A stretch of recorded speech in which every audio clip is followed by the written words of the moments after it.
Merci d'être avec nous sur Al24 News au sommaire de l'actualité de ce jeudi 16 janvier. De nouveaux massacres de l'entité sioniste à Gaza entachent l'annonce de cessez-le-feu devant entrer en vigueur dimanche. Il est accueilli favorablement par l'Algérie et l'ensemble de la communauté internationale.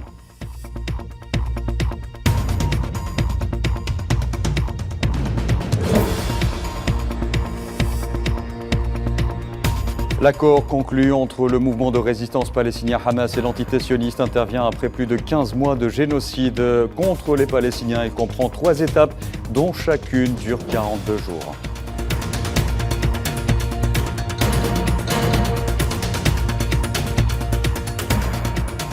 Le président algérien Abdelmadjid Tebboune, chef suprême des forces armées, ministre de la Défense nationale, reçoit à Alger le ministre sénégalais des forces armées, Biram Diop, envoyé spécial du président sénégalais.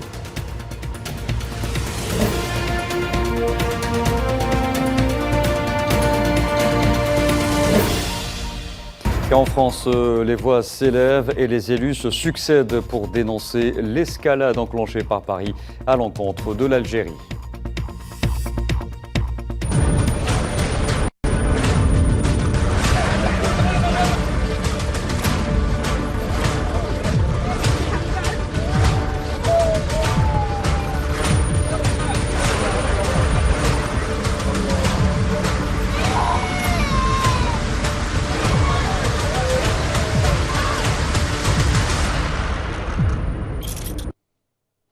Bonsoir à tous. Un accord a enfin été trouvé à Gaza.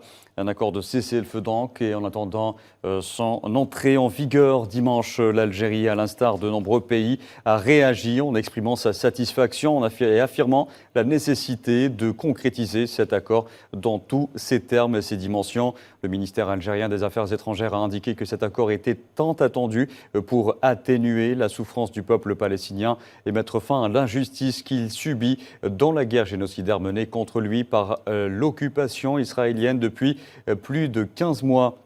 L'Algérie a aussi exprimé sa considération des efforts inlassables déployés par le groupe de médiation internationale, soulignant que cette démarche qui a mobilisé les efforts et les initiatives de l'Algérie depuis son adhésion au Conseil de sécurité constituait une réponse, bien que partielle, aux aspirations du peuple palestinien et nécessitait toutefois d'être complétée par d'autres démarches pour la construction et l'unification des territoires palestiniens ainsi que l'ouverture de perspectives concrètes pour l'établissement d'un État palestinien indépendant et souverain.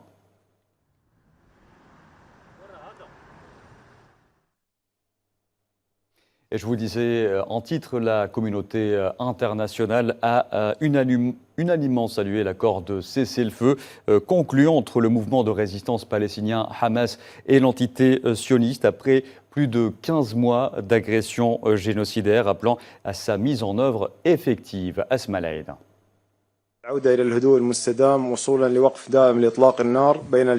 La communauté internationale a unanimement salué l'accord de cessez-le-feu à Gaza conclu entre le mouvement de résistance palestinien Hamas et l'entité sioniste après plus de 15 mois de génocide. L'accord de cessez-le-feu est le produit de la ténacité légendaire de notre peuple palestinien et de notre vaillante résistance dans la bande de Gaza, a déclaré Hamas.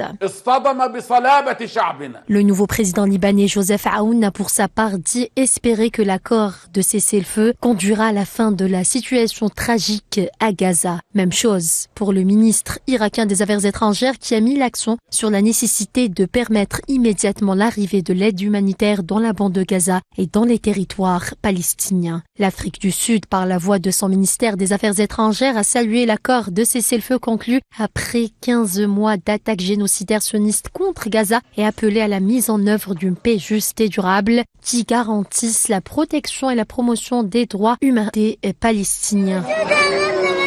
La Chine a appelé à la mise en œuvre effective de l'accord de cessez-le-feu à Gaza qui serait même de promouvoir l'apaisement des tensions dans la région. Intervenant à la suite de l'annonce de cet accord, le secrétaire général de l'ONU, Antonio Guterres, a expliqué que la priorité des Nations Unies était d'alléger les souffrances immenses causées par l'agression sioniste contre le peuple palestinien.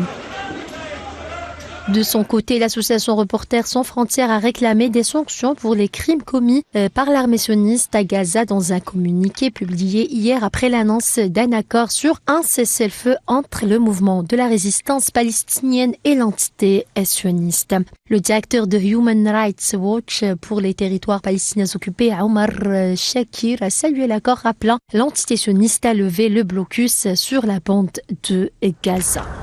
L'Organisation mondiale de la santé est prête à renforcer son soutien à la population, a déclaré son directeur général Tedros Adhanom Ghebreyesus, saluant l'accord de cessez-le-feu dans l'enclave palestinienne. Pour conclure, la haute représentante de l'Union européenne pour les affaires étrangères, Kaja Kallas, a salué l'accord de cessez-le-feu dans la bande de Gaza, le considérant comme une avancée majeure vers la fin des violences.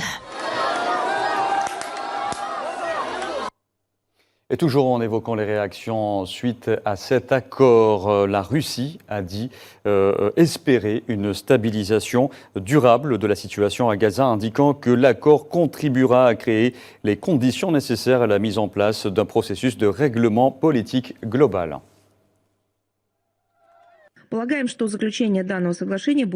Nous pensons que la conclusion de cet accord contribuera à créer les conditions nécessaires à la mise en place d'un processus de règlement politique global du problème palestinien sur une base juridique internationale universelle reconnue. L'objectif ultime est la création d'un État palestinien indépendant dans les frontières de 1967 avec Jérusalem-Est comme capitale et Israël existant dans la paix et la sécurité.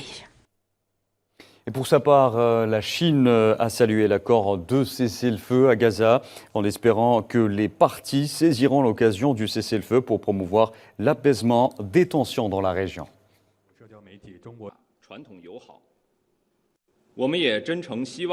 Nous espérons sincèrement que les parties concernées saisiront l'occasion de ce cessez-le-feu à Gaza pour promouvoir l'apaisement des tensions dans la région. La Chine travaillera avec la communauté internationale pour déployer des efforts inlassables afin de promouvoir la paix et la stabilité au Moyen-Orient.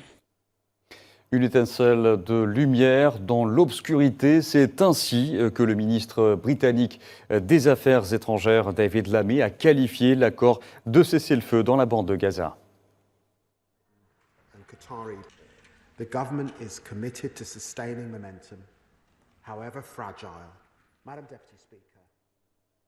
Et l'Union européenne a d'ores et déjà annoncé l'octroi d'une aide humanitaire de 120 millions d'euros en faveur de la bande de Gaza, après l'annonce de l'accord pour une trêve à Gaza afin de reprendre, ou plutôt répondre à la crise humanitaire.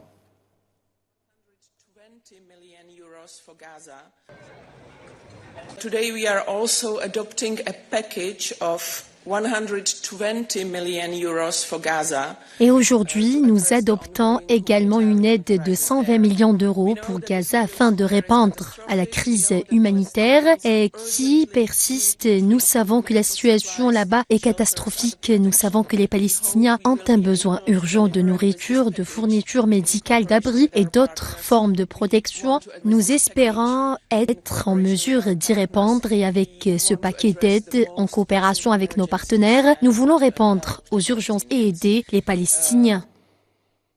De leur côté, les habitants de la bande de Gaza sont partagés sur l'accord de cessez-le-feu. Certains ont exprimé leur inquiétude quant aux 3 jours à venir, l'accord étant censé entrer en vigueur le 19 janvier.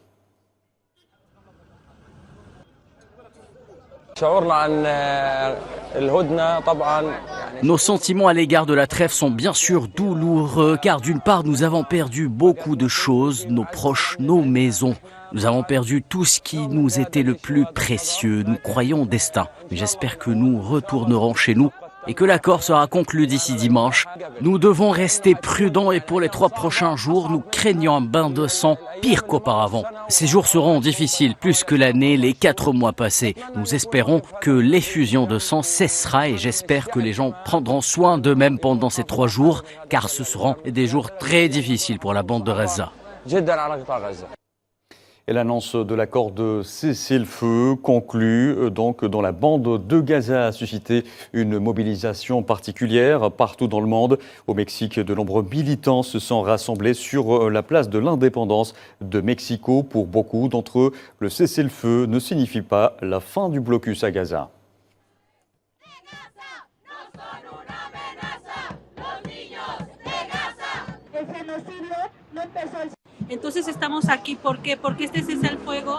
Nous sommes ici pourquoi? Parce que le cessez-le-feu est un cessez-le-feu vide, sans fondement. Il ne s'agit pas d'une paix pour la Palestine tant que les colons ne se retireront pas des colonies illégales, tant qu'ils n'auront pas démantelé le mur et tant que le droit au retour n'est pas respecté et tant qu'il n'y aura pas d'égalité des droits. Il n'y a pas d'optimisme parce que le cessez-le-feu ne signifie pas que le blocus de la bande de Gaza va être levé, que l'aide humanitaire va arriver vraiment, qu'il y aura vraiment une reconstruction, non seulement dans la bande de Gaza, mais aussi des maisons démolies en Cisjordanie et à Jérusalem. Je pense que nous devons rester vigilants, maintenir la pression, ne pas baisser la garde. Nous voulons qu'il soit réel, que le cessez-le-feu soit permanent, que les droits de l'homme soient respectés en Palestine et que la Palestine soit libre. Et l'accord conclu entre le mouvement de résistance palestinien Hamas et l'entité sioniste intervient après plus de 15 mois de génocide continu contre les Palestiniens. Il entrera en vigueur dimanche prochain et comprend 3 étapes, comme je vous le disais en titre. Chacune dure 42 jours. Le point est, en voici les contours donc, avec Mohamed Wali Ben Shaaban. Après plus de 15 mois de guerre acharnée contre Gaza, marquée par un génocide, manifeste une lueur d'espoir, surgit enfin avec l'annonce d'une trêve qui entrera en vigueur dimanche prochain. Cet accord de trêve, négocié avec acharnement par des médiateurs internationaux, représente une victoire pour les efforts diplomatiques. Il constitue avant tout un espoir fragile pour les Palestiniens qui, malgré des souffrances immenses, continuent de lutter pour leur survie.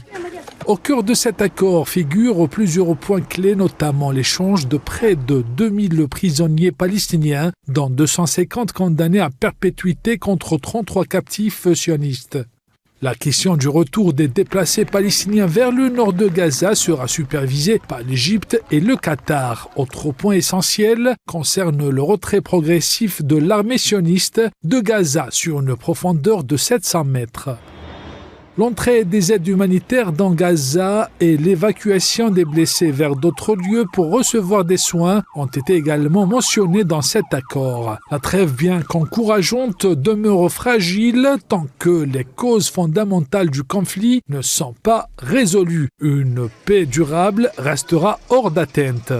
Après des mois de souffrance, les Palestiniens peuvent enfin entrevoir un avenir un peu moins sombre. Cependant, il est essentiel que la communauté internationale poursuive ses efforts en faveur d'une solution juste et équitable afin de reconnaître les droits fondamentaux de tous les Palestiniens. Et l'annonce de cessez-le-feu n'a pas empêché l'entité sioniste de commettre de nouveaux massacres au 468e jour de son agression génocidaire contre la bande de Gaza. Le bilan de ce génocide s'est alourdi aujourd'hui à 46 788 martyrs et 110 453 blessés depuis le 7 octobre 2023.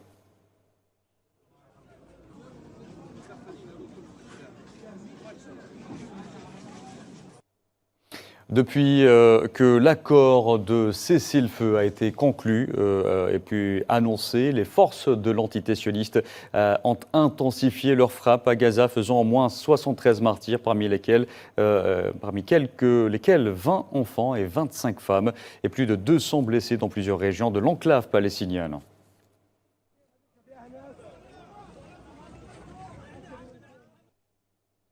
Et les bombardements des forces de l'entité sioniste ont visé principalement ces dernières heures les villes de Gaza, Khan Younes, mais aussi Jabalia, qui ne cesse de compter ses morts.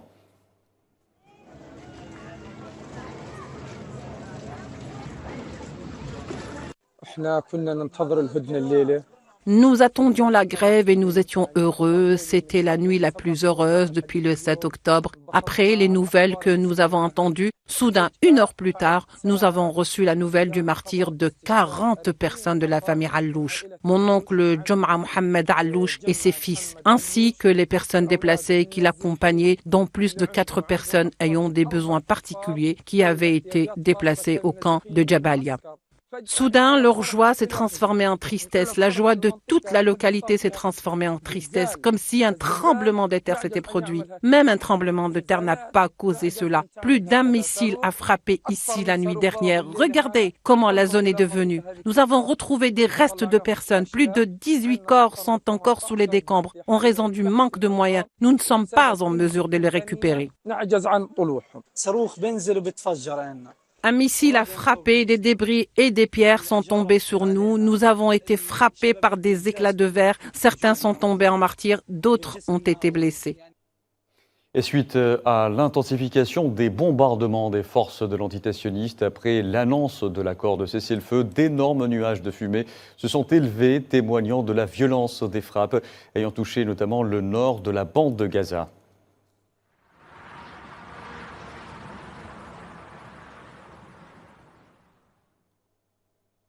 Et dans ce dossier également, le comité pour la protection des journalistes a salué l'accord de cessez-le-feu à Gaza et appelé à des enquêtes sur les crimes de guerre commis par l'antiterroriste dans l'enclave palestinienne au cours des 15 derniers mois. L'ONG basée à New York a aussi appelé à un accès inconditionnel aux journalistes et aux experts indépendants des droits de l'homme à Gaza.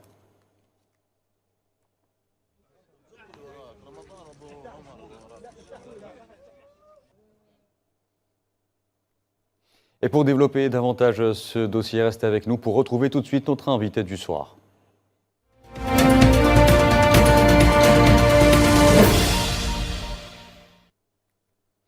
Et ce soir, nous retrouvons Gamal Abina. Bonsoir.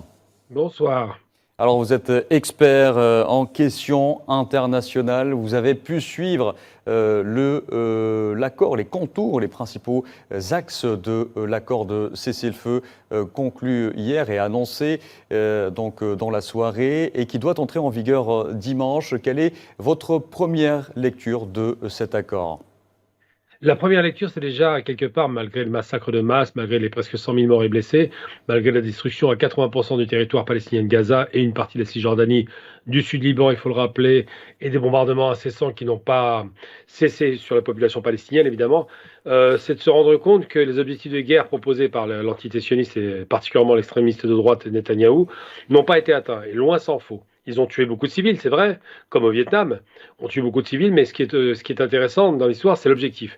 L'objectif, c'était non seulement de désarmer les Palestiniens de Gaza, toutes les factions palestiniennes, Hamas inclus, mais surtout, c'était de liquider la résistance et de faire en sorte qu'il n'y ait plus de Hamas. Or, aujourd'hui, les sionistes négocient avec le Hamas sur la base de quoi ? Sur la base de ce qu'on proposait dès le début le Hamas, à savoir l'échange de prisonniers d'un côté contre l'échange des prisonniers de l'autre.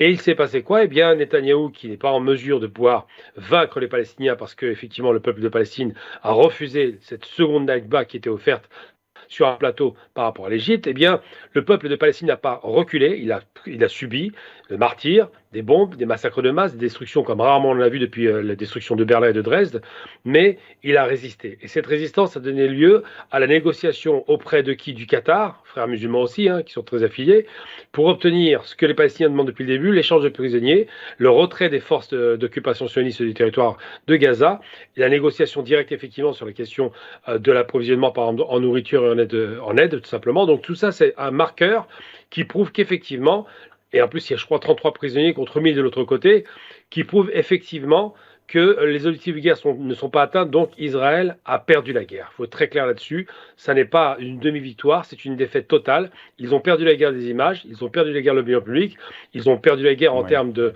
respectabilité, mais ils ont perdu la guerre tout court. J'allais vous poser la question d'ailleurs, Gamal Abina, hormis tuer des civils, principalement des enfants et des femmes, qu'ont apporté ces 15 mois d'agression génocidaire, puisqu'on le voit tous les jours, la puissance de la résistance est toujours là, elle continue d'infliger de lourdes pertes à l'agresseur.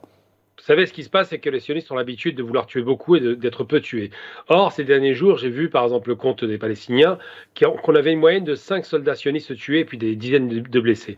À chaque fois qu'ils s'enfonçaient sur le territoire, parce que tuer du ciel, comme on le voit là, envoyer des bombes du ciel, c'est facile. Des bombes de 1 tonne qui font tomber des immeubles de 6 étages, c'est pas très difficile. Après, une fois que les immeubles sont écrasés, il reste quoi? Il reste des décombres, donc des lieux pour se battre, pour se cacher, pour faire la guérilla. Or, je le dis toujours, une guerre asymétrique, à savoir une armée régulière face à une guérilla, jamais dans l'histoire de l'humanité, aucune guerre asymétrique n'a été remportée par l'armée régulière. On se rappelle des Russes par rapport aux partisans. Quand les partisans russes sont mis à attaquer les nazis, eh bien les nazis ont fini par perdre avec, en plus, le soutien des Russes derrière de l'armée russe, mais au départ, c'est les partisans qui mettaient en difficulté. On se souvient de la guerre d'Algérie, on se souvient du Vietnam, c'est une guérilla qui se battait. Tous les pays qui ont fait appel à une guérilla, tout comme au Maroc avec les Khattabi, tous les pays qui ont fait appel à une guérilla ne perdent pas les guerres.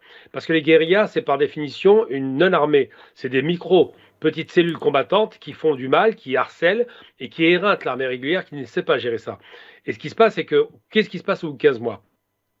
Eh bien, objectifs guerre-sionistes ne sont pas atteints. Ils ont perdu de ce point de vue-là. Rien de ce qu'ils espéraient n'a été obtenu, loin s'en faut. Pire encore, leur image est largement écornée. Ils passent pour un État génocidaire, ce qu'ils sont. Ils passent pour un État de criminels parce qu'ils ont tué des civils. Il faut rappeler les chiffres. 60% des personnes qui ont été massacrées à Gaza, c'est les femmes et les enfants. C'est important de le rappeler, voire 70%. Ouais. Et donc ça, le monde entier l'a constaté. Et pire encore, le plus grand allié de l'entité sioniste, c'est les États-Unis. Et bien des milliers de manifestations, j'ai bien des milliers, on a dépassé les 1500 manifestations sur tout le territoire américain contre cette entité-là qui est considérée comme une entité génocidaire. Sans parler des poursuites en justice, c'est-à-dire qu'en termes politiques, en termes d'image, en termes humains, simplement la respectabilité d'un État, ils ont perdu sur tous les fronts et maintenant, avec l'arrivée de Trump en plus, ils perdent sur le front militaire. Ils n'ont pas atteint les objectifs. Il ne faut jamais perdre de vue qu'une guerre, c'est pas parce qu'on a tué beaucoup de gens qu'on l'a gagnée. Le Vietnam, 3 millions de morts, les Américains sont défaits. L'Afghanistan, c'est pareil, des centaines de milliers de morts, les Américains sont défaits, tout comme en Irak.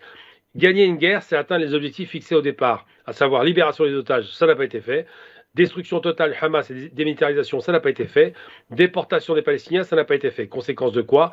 L'entité sioniste et Netanyahou, au premier rang desquels sa troupe de racistes, ont été défaits par les Palestiniens. Qu'on le veuille ou non, les Palestiniens ont remporté une large victoire. Très bien. Et pensez-vous que cet accord de cessez-le-feu a-t-il une chance d'être respecté aujourd'hui, notamment par l'entité sioniste qui, on l'a vu, lors de la première trêve, il ne s'est pas passé une journée sans qu'il y ait des violations de cet accord? Vous savez, ces barbares l'ont fait avec le Liban aussi. Hein. Ils ont fait une trêve pour obtenir qu'il y ait une déstabilisation de la Syrie. Il faut bien comprendre une chose, c'est que Netanyahou, Smotrich, Ben Gvir, ces racistes, ne veulent pas arrêter la guerre parce qu'ils se croient à la race supérieure. C'est une question raciale. D'ailleurs, les responsables sionistes crient déjà au loup, à l'heure où l'on parle. Tout à fait, parce que la peur qu'ils ont, c'est quoi? Ils ont démontré que l'entité était fragile, qu'on pouvait la bombarder, le Yémen l'a fait avec les missiles hypersoniques, qu'on pouvait attaquer avec des drones, qu'on pouvait invalider le dôme de fer Iron Dome dont ils se vantaient des qualités extraordinaires. Ils ont démontré qu'ils étaient accessibles au sol, qu'on pouvait les frapper au sol. Ils ont démontré que leur armée était incapable de rentrer sur le territoire palestinien et de maintenir sous contrôle le territoire palestinien. Je parle de la Palestine occupée de Gaza, parce que toute la Palestine en absolu est occupée. Et donc ils ont démontré une réalité, c'est qu'ils n'étaient pas capables d'écraser avec des moyens considérables l'adversaire, et plus encore, ils ont démontré que Biden et sa troupe de criminels, qui alimentaient la guerre à plein régime financièrement et militairement, et livraient les armes, les bombes, parce qu'Israël ne sait pas fabriquer un seul missile, eh bien ils ont démontré qu'ils dépendaient totalement de l'Amérique et que finalement, le criminel, le donneur d'ordre, c'est bien les États-Unis. Ça n'est pas une question, alors contrairement à l'idée reçue, des Juifs qui viennent d'Europe en Palestine et qui retournent chez eux. C'est faux, ça. C'est une question coloniale portée par l'Occident. C'est une nouvelle croisade pour laquelle l'échec est consommé. Biden était un homme qui était capable de donner beaucoup d'armes pour tuer les Palestiniens. Trump n'est pas forcément un faiseur de paix, mais il n'aime pas perdre son argent, il n'aime pas perdre son temps, et il fait tout pour empêcher effectivement que l'Amérique soit trop engagée. Et puisque vous parlez des États-Unis, quel rôle auront joué les États-Unis dans la concrétisation de cet accord? Vous savez, Trump n'est pas un pro-palestinien, on l'a bien compris. Il est plutôt pro-sioniste, mais en même temps, c'est un sionisme de raison. C'est-à-dire que c'est quelqu'un qui se dit... Cet accord a été conclu sous l'administration Biden. Oui, mais c'est Trump qui fait pression. On sait très bien que l'investiture de Trump va changer la donne. Sur la question ukrainienne, il ne se cache même pas des résultats et il a menacé sur la Palestine. Si la guerre ne s'arrête pas, il y aura des conséquences. Alors les conséquences, on imagine que c'est pour les Palestiniens, mais pas seulement.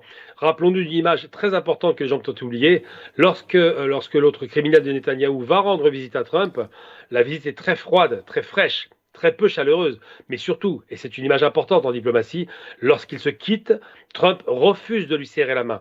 Parce qu'il considère que cet homme est un incendiaire, qu'il a cassé son mouvement, lui il voulait acheter la paix par les accords d'Abraham, qu'il a cassé ce mouvement en disproportionnant une frappe violente contre les Palestiniens, en n'ayant pas anticipé cette attaque, et surtout en ayant démontré que ce n'était pas un homme de parole, parce qu'évidemment, Netanyahou n'est pas un homme de parole, c'est un menteur pathologique, donc ça c'était très mal vécu. Et on le rappelle, il est poursuivi par un mandat d'arrêt international. Lui et son ministre Garland, mais à mon avis, il faut élargir, c'est pas suffisant. Ces criminels sont des gens qui n'ont pas de parole, sont sans foi ni loi. Les Américains n'aiment pas qu'on se moque d'eux, c'est-à-dire que c'est pas des gens non plus qui ont un grand sens de l'honneur, mais quoi qu'il en soit, quand on signe un document, quand on se met d'accord sur un papier, on respecte cela, et ça, Trump l'a très mal vécu. Et puisque vous parlez aussi de Donald Trump, on le sait, l'entrée en vigueur de l'accord de cessez-le-feu conclu donc et annoncé plutôt hier dans la soirée entrera en vigueur donc la veille de l'investiture de Donald Trump. Pensez-vous que cela est une coïncidence ou une date symbole ? Non, c'est pas une coïncidence du tout, c'est que avant que Trump n'arrive aux commandes, il a donné des directives, parce que Trump travaille, parce qu'il a des gens qui travaillent pour lui, parce qu'il a ses ministres des Affaires étrangères, enfin ses futurs ministres des Affaires étrangères qui étaient déjà sur le terrain, et donc ils ont fait pression, effectivement, non pas sur l'administration Biden qui était finissante, mais sur l'administration du criminel de guerre Netanyahou, parce qu'ils leur ont dit, écoutez, ça va, on siffle la fin de la récré. Vous nous coûtez cher, parce que les Américains n'aiment pas dépenser inutilement, cette guerre n'est pas gagnable, c'était évident, vous êtes partis dans l'arrogance habituelle qu'on connaît de cet homme qui croyait faire mieux que ses prédécesseurs, Netanyahou, et donc Trump n'aurait pas accepté. Donc c'est pas par hasard que la veille de l'investiture, on arrête les combats, les massacres, c'est pas par hasard, c'est simplement pour envoyer un signal fort aux États-Unis pour dire bon c'est bon, on fait un geste vers vous, ne nous lâchez pas. Aujourd'hui la question, ça a été dit d'ailleurs par un penseur israélien, la question de l'existence d'Israël et du sionisme comme étant un espoir pour le peuple juif, un espoir de développement et de réussite, est remise largement en question dans la mesure où effectivement on se demande si finalement l'échec du sionisme c'est pas aujourd'hui qu'il a lieu. Le monde entier les regarde comme étant des barbares, le monde entier les regarde comme étant des criminels, poursuivis en justice, sans doute condamnés plus tard, mais surtout le monde entier se rend bien compte que ce peuple qui cherchait une sécurité dans un territoire qui n'était pas leur, finalement a créé une insécurité dans un autre peuple qui n'aura rien fait. N'oublions jamais que les nazis étaient en Europe, c'était les Européens, et que les Palestiniens n'ont jamais été responsables de quoi que ce soit, mais juste des victimes. Et vous l'avez dit tout à l'heure dans votre intervention, Donald Trump n'irait jamais débourser autant dans une guerre. Pensez-vous que son arrivée donc, à la Maison-Blanche soit synonyme enfin de l'arrêt de cette agression génocidaire à l'encontre des Palestiniens ? L'entité sioniste n'aura plus de chèque blanc donc, pour mener cette guerre ? Tout à fait. Vous savez, avec la destruction, une grande destruction d'un des territoires les plus riches des États-Unis, il ne faut pas l'oublier. On parle de ce qui s'est passé à Los Angeles, avec quand même la destruction de fleurons de la culture américaine. Hollywood Boulevard qui est totalement sous les flammes. Bref, ça a coûté 150 milliards estimé, peut-être plus, 250 apparemment. Mais une chose est certaine, c'est que America First, ça ne peut pas coïncider avec une obsession moyen-orientale et avec des populations qui détestent effectivement les sionistes, c'est logique, mais les Américains. Trump n'est pas dans une logique, c'est une logique commerçante. Trump a pensé acheter la paix avec les accords d'Abraham, avec des négociations de marchands de tapis. Trump ne supporte pas de dépenser des sommes faramineuses pour rien. Il a voulu se retirer, je le rappelle, de l'OTAN en disant à l'OTAN, débrouillez-vous, on en a marre de payer pour vous. Il a dit texto, c'est exactement ce qu'il disait à l'époque. Alors c'est pire encore sur les questions sionistes. Trump, qui est d'origine allemande d'ailleurs, il faut le rappeler, je ne sais pas que je le dis que c'est un nazi, mais tout de même, il y a quand même un gros conservatisme allemand. Trump est un homme d'affaires. Ce n'est pas un président au départ. Et dans un homme d'affaires, il dit quand je dépense un dollar, je veux un retour sur investissement. Là, en l'occurrence, il a bien vu que c'était une dépense à fond perdu, des tonnes de bombes pour qu'une résistance continue à s'exprimer. Jamais eu un arrêt des combats. Les Palestiniens n'ont jamais reculé, bien au contraire. Les objectifs ne sont pas atteints, donc il se dit bon, c'est idiot de dépenser inutilement. Il va donc couper l'alimentation financière, ce qui veut dire couper l'alimentation en armes. Et cela, c'est quelque chose qui, c'est pas un humaniste à Trump, c'est un type qui est pragmatique. Dans son pragmatisme, il y a fort à parier que la politique moyen-orientale change considérablement. Il est là pour vendre des armes aux Arabes, il n'est pas là pour faire la guerre aux Arabes. Et donc, on peut s'attendre à des surprises. Il a démontré pendant 4 ans qu'il n'était pas un battant-guerre, on l'a vu. Il a été jusqu'à serrer la main du leader nord-coréen, ce qui est quand même pas anodin. Et il est capable de tension avec l'Iran, on le sait. Mais là, il se rend bien compte que même l'Iran, qui n'a pas encore répondu d'ailleurs à l'agression qu'il a subie, eh bien même ces pays-là ne sont pas nécessairement les derniers de la classe par rapport à son classement. Le dernier de la classe aujourd'hui s'appelle Israël. L'autre enjeu de la phase qui vient est une crise. Remédier à une crise humanitaire sans précédent, comment y remédier aujourd'hui? On le sait, Gaza est en ruine. Vous savez, il faut ouvrir d'abord Rafah, redonner Rafah aux Égyptiens, qui n'ont pas été très glorieux dans l'histoire d'ailleurs. Il faut effectivement, là on promet 600 camions par jour qui rentreraient, ce qui est quand même incroyable, 600 camions dans un territoire de 2,5 millions de personnes, c'est assez lunaire. On voit bien que Human Rights Watch et tout un tas d'organisations considèrent que c'est largement insuffisant. On considère, alors Trump est un homme d'affaires, mais pas seulement, c'est surtout le fils d'un entrepreneur de construction dans le bâtiment, donc il est peut-être intéressé par les marchés à Gaza parce qu'il sait qu'ils seront payés par les Arabes et les Turcs, donc ça c'est un grand classique.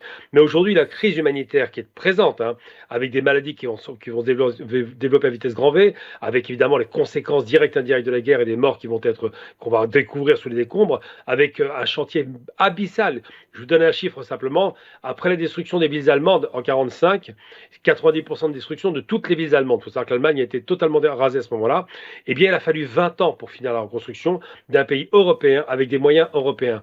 Imaginez ce que représente la destruction de 90% du territoire palestinien, avec une concentration considérable de la population. Combien de temps il faudra pour reconstruire?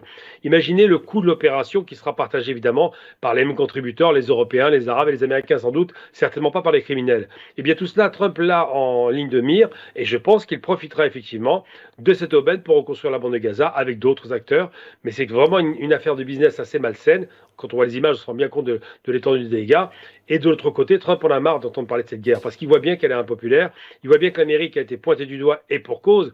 Il voit bien que les bombes étaient américaines et il se dit à force de faire cette espèce d'appui total vis-à-vis de l'entité génocidaire, ils finiront, les Arabes, au sens large du terme, 400 millions quand même de personnes, finiront par détester l'Amérique pour les crimes perpétrés en Palestine. Dernière question, Gamal Abina, puisqu'on parle de crise humanitaire. Demain, l'Algérie présidera une réunion sur les activités donc, de l'UNRWA, qualifiées par l'Algérie et d'autres pays dont le rôle a été qualifié d'irremplaçable et qui est menacé aujourd'hui d'interdiction par l'entité sioniste. Pensez-vous que l'arrivée de Trump et cette réunion pourrait faire revenir les responsables de l'entité sioniste sur leurs décisions?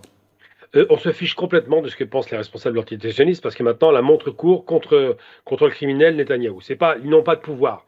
Ils ont joué le pouvoir de la force, effectivement, du fait accompli militaire, c'est un grand classique, mais ils n'ont pas le pouvoir de faire en sorte que l'ONU recule. L'ONU, c'est les 5 membres permanents, donc les 5 plus grandes puissances mondiales. C'est pas cette espèce de micro-État qu'on a créé de toutes pièces qui peut revenir là-dessus. L'UNRWA est une émanation de l'ONU qui devait, pour essayer de soulager la mauvaise conscience de l'ONU après avoir pris la terre de Palestine aux Palestiniens, ils ont dit bon, on va quand même leur accorder des écoles, on va quand même leur accorder des soins, des hôpitaux. C'est à ça que servait l'UNRWA. C'est une façon de compenser effectivement le mal qui a été fait aux Palestiniens. L'UNRWA donnait lieu à une éducation de masse qui fait que les Palestiniens sont le peuple arabe le plus éduqué. 100% d'alphabétisation avec des sorties extraordinaires d'ingénieurs, de médecins et autres. Mais c'est vrai que de dire est-ce que Netanyahou et son gouvernement fasciste vont dire non à l'arrivée de l'UNRWA, autant dire qu'on ne les compte plus dans l'opération. L'UNRWA rentrera, qu'on le veuille ou non, par la bande de Rafah, sur le terminal de Rafah, rentrera, va investir comme elle a toujours fait depuis 75 ans le territoire palestinien et va être effectivement la seule organisation internationale. Rappelons-nous que l'UNRWA, ce n'est pas une organisation locale, c'est l'ONU.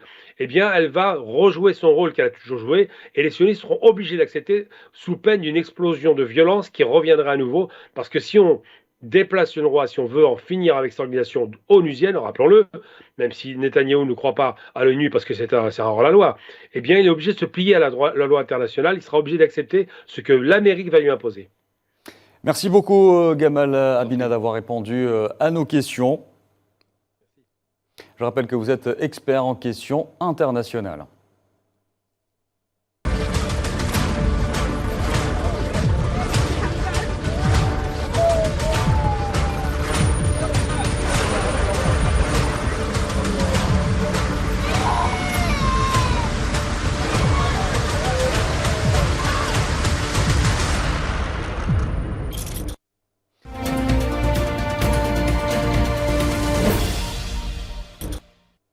Dans l'actualité, je vous le disais en titre, dans le reste de l'actualité, je vous le disais en titre, le président algérien Abdelmadjid Tebboune, chef suprême des forces armées, ministre de la Défense nationale, a reçu ce jeudi le ministre sénégalais des forces armées, Biram Diop, envoyé spécial du président sénégalais qui était porteur d'une lettre au président algérien.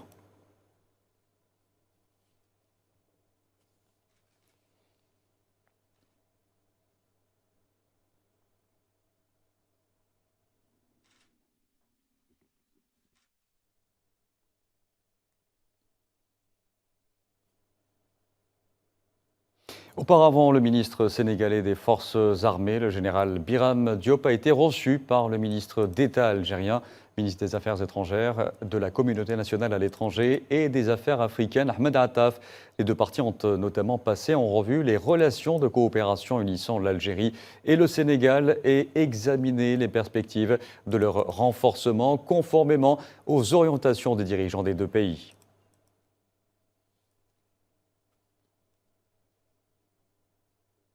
Le ministre algérien des Affaires étrangères, Ahmed Attaf, qui a par ailleurs reçu un appel téléphonique de la commissaire européenne aux affaires de la Méditerranée, Dubravka Suica. La communication a permis d'échanger les vues et analyses sur plusieurs questions régionales et internationales d'intérêt commun, en particulier celles liées à la sécurité, au développement et à la stabilité dans l'espace euro-méditerranéen.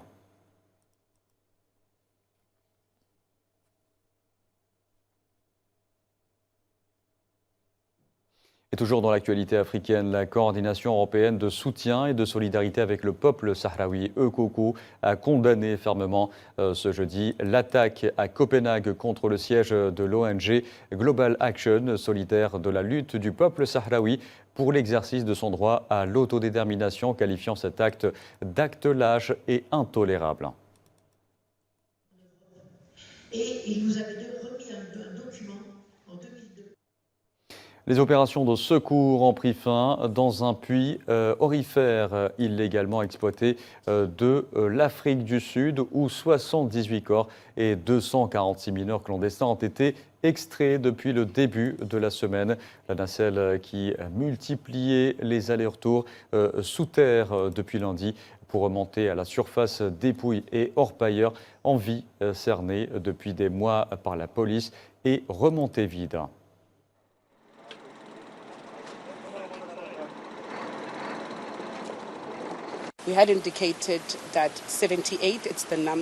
Nous avions indiqué que 78, c'est le nombre entre lundi et mercredi, n'est-ce pas? Oui, donc 87, c'est le nombre total finalement de corps de mineurs illégaux qui ont refait surface depuis le 18 août 2024.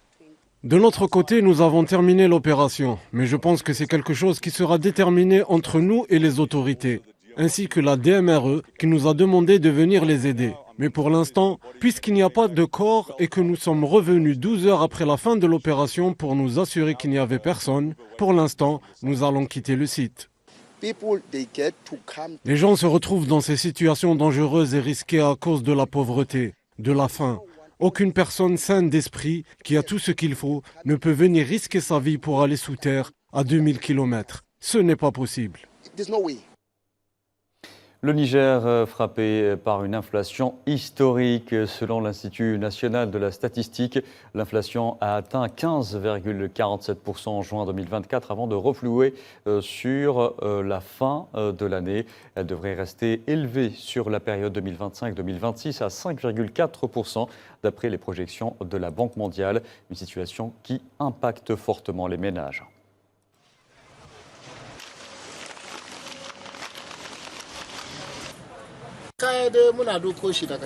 Nous transportons le fret depuis le Ghana, puis on séjourne à Kaya.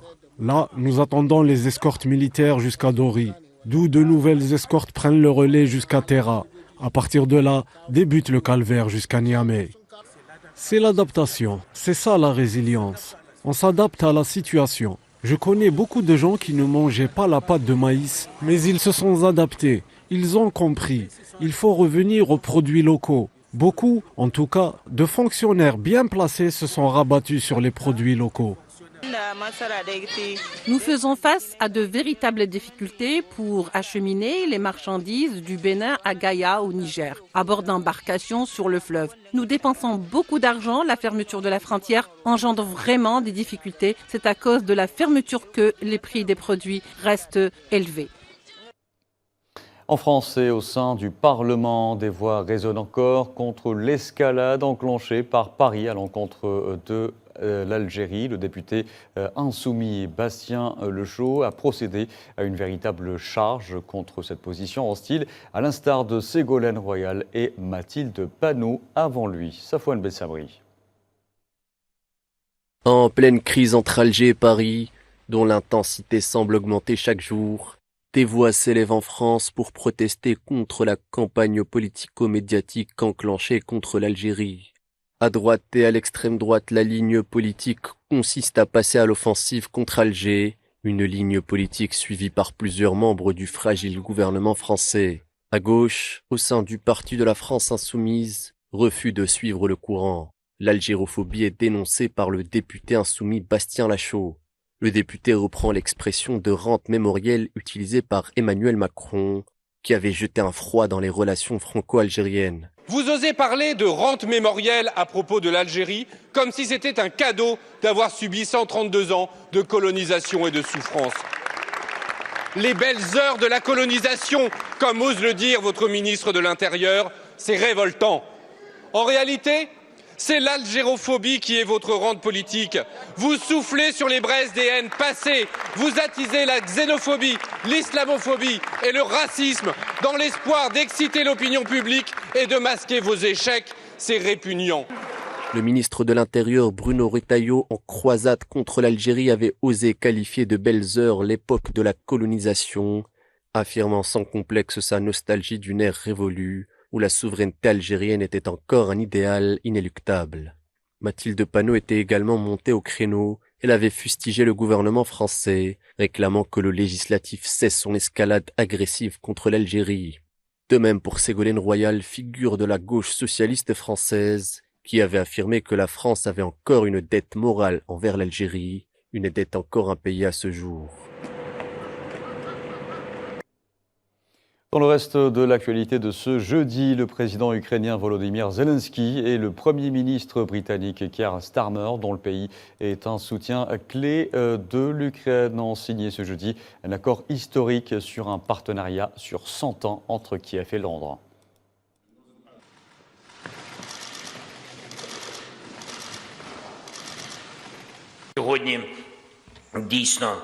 Aujourd'hui est en effet un jour historique et nos relations, l'Ukraine et la Grande-Bretagne, sont plus étroites que jamais. Aujourd'hui, nous avons atteint un nouveau niveau de relations et c'est même plus qu'une relation stratégique. Nous avons signé un accord sur un partenariat de 100 ans. Le président sud-coréen suspendu Yoon Suk-yeol a fait valoir son droit au silence et a refusé d'assister à un nouvel interrogatoire ce jeudi au lendemain de sa spectaculaire arrestation pour sa tentative manquée d'imposition de la loi martiale début décembre selon son avocat.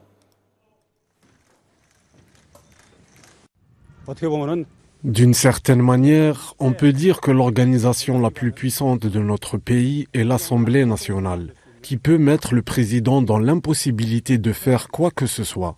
Si l'Assemblée nationale mobilise toute la législation et ses pouvoirs, le président peut même devenir un épouvantail. Les États-Unis ont fait un pas dans la bonne direction, c'est ce qu'a indiqué ce jeudi le ministre cubain des Affaires étrangères Bruno Rodríguez, réagissant à l'annonce par les États-Unis du retrait de Cuba de leur liste noire.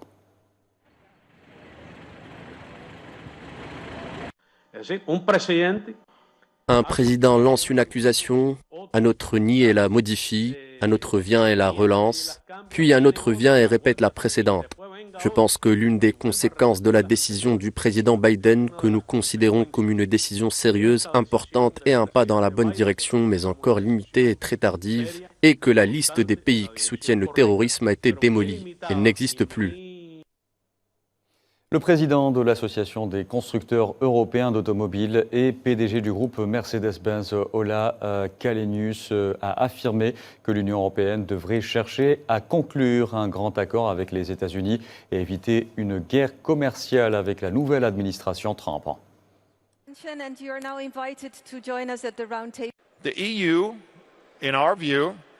L'Union européenne, à notre avis, devrait chercher à conclure un grand accord avec les États-Unis et tenter d'éviter un éventuel conflit commercial. Dans l'ensemble, il est essentiel de reconnaître que le commerce avec la Chine et les États-Unis en particulier est le plus vital pour l'économie européenne.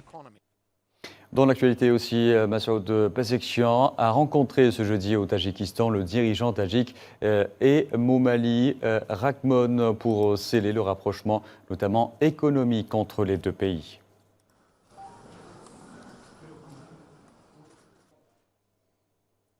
Pékin compte sur des subventions pour stimuler la consommation et renforcer son économie à l'approche du nouveau mandat de Donald Trump. Le moral des centaines de millions de consommateurs chinois reste plombé par une longue crise de l'immobilier.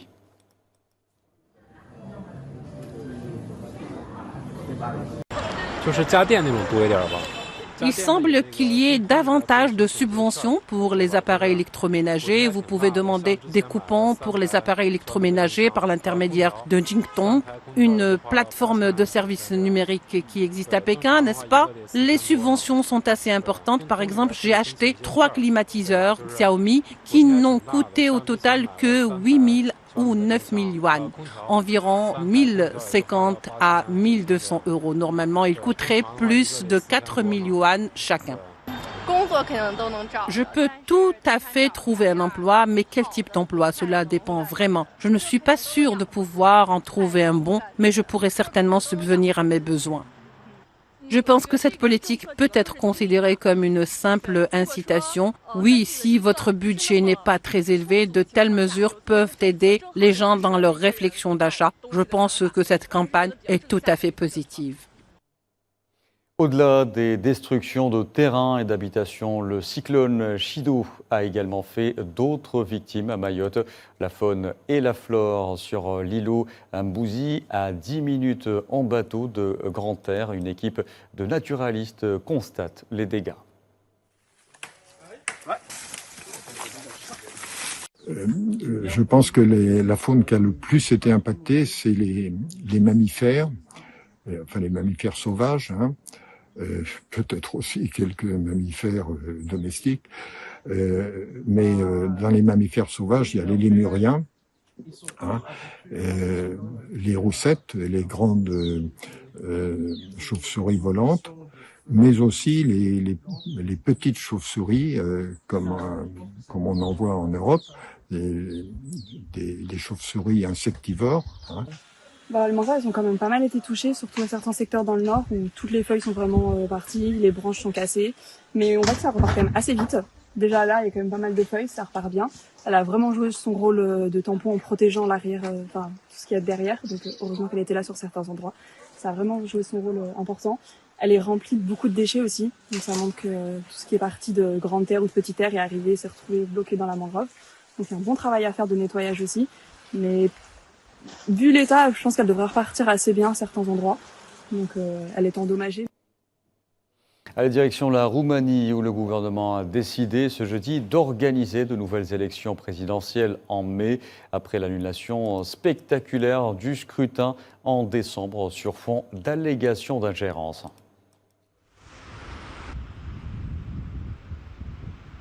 Je commencerai par préciser que oui, la législation fixant la date des élections présidentielles de 2025 a été approuvée.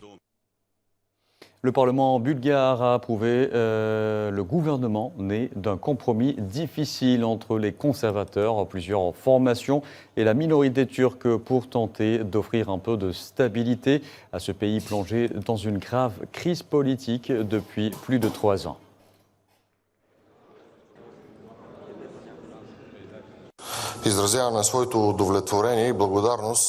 J'exprime ma satisfaction et ma gratitude aux parlementaires de la coalition, le BSP et l'ITN, avec lesquels nous avons réussi, dans une période difficile, dynamique et tendue, à trouver un accord. En mettant de côté nos différences idéologiques et politiques et en parvenant à la signature d'un accord de coalition. J'exprime ma gratitude à Democracy, Rights and Freedoms pour avoir exprimé leur volonté de soutenir ce cabinet et de participer à la formation de la majorité parlementaire. Allez, enfin, en Thaïlande, une rizière de 2 acres au nord a été transformée en une œuvre d'art représentant un dragon et un chat, symbole d'espoir et de résilience alors que la communauté se remet des inondations.